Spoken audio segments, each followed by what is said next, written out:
ఏంటిడు ఇంకా రావట్లేదు, చెత్త నా కొడుకు. భయ్యా క్యూపిడోనా? పాప కత్తిలా ఉంది. ఏంటి అలా చూస్తున్నావు? అమ్మాయిలు సిగరెట్ తాగకూడదా? నువ్వు సిగరెట్ తాగితే నాకేంటి, సైనైడ్ తాగితే నాకేంటి? ఏంటి 95 చూపిస్తుంది? నేను డైలీ ఇదే రూట్లో వస్తా, నాకు 65 అవుతుంది.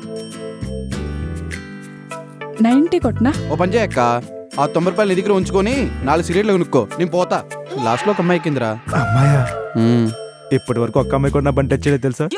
ఓకే వస్తా. ఓకే డన్, నేను కూడా రైడ్ క్యాన్సిల్ చేస్తాను.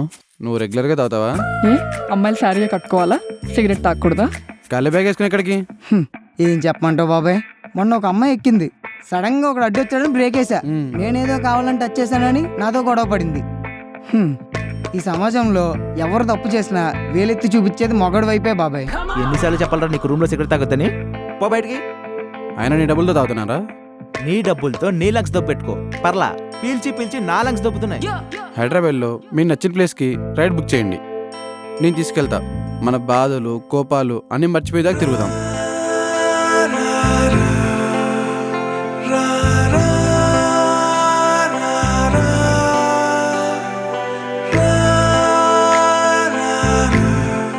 చాలా థ్యాంక్స్ చరణ్. ఈ మాటకి మా బేబీ కూడా బాగా కోఆపరేట్ చేసింది. బేబీనా? నా బండండి, ముద్దుగా నేను బేబీ అని పిలుస్తా. లైఫ్ లాంగ్ నన్ను నువ్వే డ్రాప్ చేయాలి, పిక్ చేసుకోవాలి, నేను ఎక్కడికంటే అక్కడికి తిప్పాలి. నాకు జాబ్ లేదు. అయినా ఏమో, నీకు ఫ్యూచర్లో గవర్నమెంట్ జాబ్ రావచ్చేమో. ఐఏఎస్ ఐపీఎస్ మేడం చాలా ఆపండి.